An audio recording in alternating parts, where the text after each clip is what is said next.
மண்ரொட்டி காவல் நிலையத்துக்கு உட்பட்ட கட்டமுத்துப்பாளையத்தைச் சேர்ந்த வேலன் என்ற இளைஞர் வந்து கடந்த வெள்ளிக்கிழமை மதியம் ஒரு 3:30 மணி வாக்கில் வந்து இந்த தென்பெண்ணை ஆற்றில் வந்து நண்பர்களுடன் குளித்து கொண்டு இருக்கும்போது அவர் மூழ்கி இறந்து விட்டார்.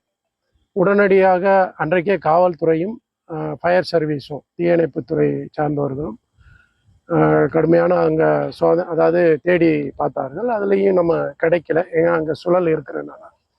நேற்றைக்கு வந்து உடனே தகவல் தெரிவிக்கப்பட்டு மாவட்டம் நிர்வாகம் மூலமாக நேற்றைக்கு வந்து எஸ்டிஆர்எஃப் வேளாங்கண்ணியிலேருந்து ஒரு 30 நபர்கள் வந்தாங்க. அதுபோல் தீயணைப்பு துறையிலிருந்து முத்தாண்டிக்குப்பம், கடலூர் மற்றும் பண்ருட்டி தீயணைப்பு நிலையத்தை சார்ந்தவர்கள் ஒரு 30 பேர் வந்திருந்தாங்க. காவல்துறையை சார்ந்தவர்களும் ஒரு 40 பேர் வந்து தேடுதல், அந்த உடல் கிடைப்பதற்கு தேடுதல் வேட்டை பண்ணாங்க. ஸோ நேற்றைக்கும் கிடைக்கல. நேற்று மாவட்ட ஆட்சியரின் முயற்சியில் வந்து என்டிஆர்எஃப் டீம் அரக்கோணத்துலேருந்து இன்றைக்கு காலையிலேயே ஒரு 8 மணிக்கே வந்துட்டாங்க. அவங்களும் வந்து 30 பேர் வீரர்கள் வந்திருக்காங்க. அவங்களும் வந்து இந்த சுழலில் வந்து இன்றைக்கு ஸ்கூபா டைவிங் மூலம் உள்ளே போயிட்டு பார்த்துருக்காங்க.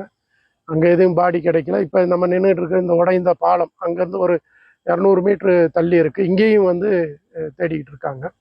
ஆங்காங்கே மக்களுக்கு வந்து அப்பப்போ நம்ம மாவட்ட ஆட்சியர் மூலமும் நாங்கள் காவல்துறை மூலமாகவும் அதாவது அவேர்னஸ் கொடுத்துக்கிட்டு தான் இருக்கோம்.